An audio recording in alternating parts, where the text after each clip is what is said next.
A Amazônia e o Pantanal estão queimando, a inflação voltou e atinge a parte mais sensível da população, porque a pressão começou pela cesta básica, já são 127 mil mortos numa pandemia que poderia ter matado muito, mas muito menos gente. A tentativa de não aceitar que está tudo normal, que tem um vírus assassino aí fora, faz quem pode se dar ao luxo, porque não é para todo mundo, de insistir numa vida de máscara e isolamento social, se sentir num pesadelo, porque uma multidão simplesmente entregou os pontos, desistiu, e diante de instituições corruptas ou acovardadas, a gente ainda está se engalfinhando aí em brigas de torcida. Salve galera, eu sou o Maurício Ricardo. Esse vídeo visa basicamente responder as pessoas que ainda não entenderam qual é a minha. É óbvio que a maioria que me segue me entende. Eu não sou relevante no debate nacional para ser aquela pessoa que precisa ser assistida. Eu sou um jornalista formado em história, com muito interesse e experiência em tecnologia, especialmente internet, onde eu estou há 20 anos, e a minha natureza cética me faz manter um olhar distanciado. Dito isso, vamos ao disclaimer. Nada pode ser pior para o Brasil do que o governo Bolsonaro. Eu jamais votaria no Bolsonaro. Eu sabia das merdas que ele disse ao longo da vida, mas nem no mais remoto pesadelo eu poderia prever que, aquelas bravatas de extrema direita que serviram para eleger um deputado no Rio fossem o pensamento de um grupo majoritário no Brasil, e 2, que as nossas instituições, a nossa imprensa, esses dois entes nebulosos chamados de elite e de mercado, deixariam esse louco atuar freestyle como ele está fazendo, acabando com vidas e com a economia, e ainda botando a culpa em qualquer um que não seja ele, para delírio do seu gado. Mais claro que isso eu não posso ser. Se eu tenho alguma culpa por ter ficado fazendo churrasco nas eleições em vez de ter ido votar, eu tô pagando aqui, botando a cara a tapa para fazer o walk of shame, né, a caminhada da vergonha, e sendo diariamente ofendido nos comentários. Desabafa, fica à vontade. Se o Ciro Gomes, como eu vi ontem na ótima entrevista para o Carlito, historiador, vive em paz com os 12 milhões de votos dele que ele se recusou a tentar transferir para o Haddad, não vou ser eu que não vou me perdoar pela minha única abstenção. Agora, eu tô aqui todo dia falando o óbvio, todo dia, que as relações de força mudaram, que o processo de campanha eleitoral mudou. Vai ter gente aqui caindo de paraquedas, tentando ler as entrelinhas que não existem nesse canal. Eu faço vídeo espontaneamente e diariamente. Por que eu teria uma agenda oculta? Eu posso não dizer hoje o que eu dizia há 2, 3 anos. Isso não é oportunismo, isso não é virar casaca, isso é evoluir. Quem fica parado é poste. Nessa era do cancelamento, o pessoal adora resgatar visões antigas para te cobrar coerência. Pois a boa notícia é que a política é dinâmica, e é bom que seja. Regimes autoritários só cometeram crimes contra a humanidade porque as pessoas compraram aqueles líderes e depois se viram na posição, por censura ou cobrança social, de não poder mudar de posição. Todos os grandes tiranos que duraram bastante tempo no poder contaram com a omissão do próprio povo que botou eles lá. É, de certa forma, o que acontece com o Bolsonaro hoje. Muita gente continua bolsonarista por achar que deve a alguém essa coerência. E pior, porque sem suas velhas certezas fica sem chão. É expulso do seu grupo social, é cancelado, vira comunista. Essa semana parte do grupo cancelou até o Olavo de Carvalho, que virou as baterias contra o mito no 7 de setembro. Então, esteja atento para o perigo que é esse sectarismo alimentado pelas bolhas. Eu sei, eu pareço um papagaio repetindo isso, mas é necessário. Ontem fiz um vídeo aqui e num determinado momento eu citei que no Dia da Pátria Bolsonaro e Lula fizeram discursos enviesados para o seu público. Mais de uma pessoa me acusou de falsa equivalência. Não há falsa equivalência. Um deixou de ser presidente há 10 anos, outro é presidente agora e está fazendo um estrago. Mas são os dois maiores líderes das duas principais correntes ideológicas que costumou se dividir como esquerda e direita. Até aqui tudo bem? Então eu vou responder a um dos comentários no meu vídeo. Escolhi um bem educado, até para incentivar esse nível de debate, que é para ver se me faço entender de forma mais clara.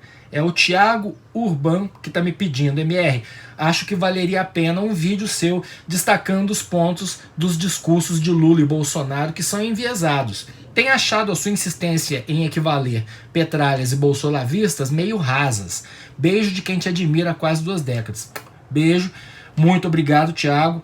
Então, deixa eu começar por aí. Não existe nenhuma insistência em equivaler petralhas e bolsolavistas. Não, repetindo, nada se compara a Bolsonaro. Mas é aqui que entra a questão chave. A sucessão absurda de crimes do bolsolavismo não fazem desaparecer os erros ou os crimes de quem quer que seja. A gente pode escolher viver num mundo sem semitons, sem purgatório, só céu e inferno, e pode tentar entender o tempo em que estamos vivendo, seus desafios e nossa obrigação como cidadão de buscar a melhor representação política partindo de um modelo idealizado, uma referência moral e de competências, até para servir de régua. Porque se a nossa régua for, por pragmatismo, os homens públicos que tivermos disponíveis, nós vamos estar condenados a escolher o menos pior e não poder julgá-los. Porque a atual configuração da mídia, dos meios de propaganda, está desenhada para construir semideuses. O que eu quis dizer quando eu disse que ambos fizeram discursos enviesados é que ambos falaram o que o seu público esperava ouvir. Não tem autocrítica que acene para o eleitorado do outro lado. Que fique claro, segunda-feira o Lula se lançou candidato. O vídeo dele tem iluminação profissional, inserts de frases, o texto é brilhantemente escrito e feito para comover, tem trilha sonora no fundo, épica quando ele fala de conquistas e desafios, triste quando ele se vitimiza. Ele fala de coisas hiperrelevantes, racismo, ameaça da nossa soberania, ameaça das nossas florestas, mas não tem o contraditório. Ninguém mais quer o contraditório e foge dele. A manipulação emocional e a confusão política tá lá. Lula ainda é inelegível. Para ele ser candidato à presidência daqui a 2 anos, aos 77 anos, ele não só precisa anular as condenações no Supremo, como vai ter que enfrentar, numa campanha política, o resgate de todos os escândalos envolvendo seu governo. Os escândalos que criaram isso que foi chamado de antipetismo, que aliás também virou um slogan. É como se quem não votasse no PT fosse um cidadão da elite burra e preconceituosa. Nem passa pela cabeça deles que alguém que não vota no Lula pode ser alguém que não vota em gente que compra voto, que usa caixa 2 em eleição em troca de grandes negócios com empresas, que é no mínimo omisso com desvios em estatais, gente que quer ver todo político ladrão na cadeia, esteja no PT, no MDB ou no PSDB. Então não é antipetismo, esse vitimismo de uma das maiores militâncias do país, entre outros muitos fatores, claro, ajudou a criar o monstro Bolsonaro, que está lá na frente na manipulação popular através das redes sociais, explorando medos e preconceitos. Mas é sempre bom lembrar que algumas técnicas estão sendo perigosamente aprendidas e muito rápido por toda a classe política. Você vai reparar que as entrevistas vão ser cada vez mais seletivas. Escreve aí. Da mesma maneira que o Bolsonaro não faz um cara a cara com a Globo, por exemplo, ou foge da imprensa sem constrangimento toda vez que a pergunta é chata, Lula, que amargou 2 anos em cana e que foi tirado da disputa em 2018, hoje o Brasil sabe, numa manobra do Sérgio Moro, também se recusa a falar com a Globo, já negou entrevista para o cineasta José Padilha, sob o argumento, e aqui você pode concordar ou não, de que essas recusas acontecem porque eles estão magoados com esses interlocutores injustos e por isso com tal e tal pessoa ou órgão eles não falam. O que você vê então é entrevista com um fã, que vira peça de propaganda e não toca em temas delicados. E por que eles podem fazer isso? Porque não dependem mais daquela meia dúzia de jornais, revistas e redes de TV. Quem entende política e se interessa pelo debate está na internet, na maioria das vezes já de cabeça feita, querendo ver seu político como se fosse um fã da Mulher Maravilha assistindo a Gal Gadot dando entrevista. É disso que eu falo aqui. E nem toda comparação pressupõe equivalência. Você pode colocar Lula e Bolsonaro na mesma frase, porque são, como eu disse, os 2 grandes líderes nacionais, e isso te ajuda a ilustrar seu ponto. Mas não acho que eles sejam comparáveis. Cada um tem a sua história, sua trajetória. Essa é uma discussão para as urnas. E nas urnas, pela milésima vez, nada pode ser pior que o Bolsonaro, que anestesiou a população brasileira. Minha sensação é de profunda impotência nessa pandemia e nas questões sociais e ambientais. Mas para boa parte da população brasileira, essa discussão é inócua. O cara está preocupado em botar pão na mesa e vai votar em quem ele achar que vai tornar isso menos sofrido. Quando a necessidade bate a porta, não tem ideologia, tem sobrevivência. Isso é assustador. Bolsonaro quebrou o decoro do cargo inúmeras vezes. A conduta ambiental é criminosa. A conduta na pandemia é genocida. Mas as nossas instituições não têm coragem de mexer com um cara que tenha mais de 20% de popularidade.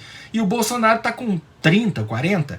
É isso que eu chamo de instituições acovardadas. O Toffoli está deixando a presidência do Supremo dizendo que não viu nada nesses quase 2 anos de governo que atentasse contra a democracia. O Maia diz que as relações com o presidente são ótimas e produtivas. Então tá. Só digo uma coisa. Quem faz uma peça de propaganda como aquela que o Lula fez dia 7, não tá afim de frente ampla, tá disposto a encarar o julgamento nas urnas. E sabe o que é pior? Eles sabem que entre Bolsonaro e Lula, qualquer pessoa que sacou qual é a do Bolsonaro e sua família enrolada com corrupção e milícia, vai votar no Lula. Porque o Brasil do Lula era, sem dúvida, mais inclusivo, mais responsável social e ambientalmente. Então, se são eles os protagonistas, o que há mais para ser dito? Esse é o limite da equivalência. São equivalentes no sentido de serem as duas personalidades capazes de chegar a um segundo turno em 2022 com as informações e o cenário que a gente tem hoje. Eu sou Maurício Ricardo, inscreva-se nesse canal, ative as notificações, dê seu like ou seu dislike, comente à vontade, seu comentário é muito útil, procure ser educado. É isso aí, estamos no meio de uma pandemia, embora não pareça. Se tiver que sair, use máscara. Obrigado, profissionais de saúde.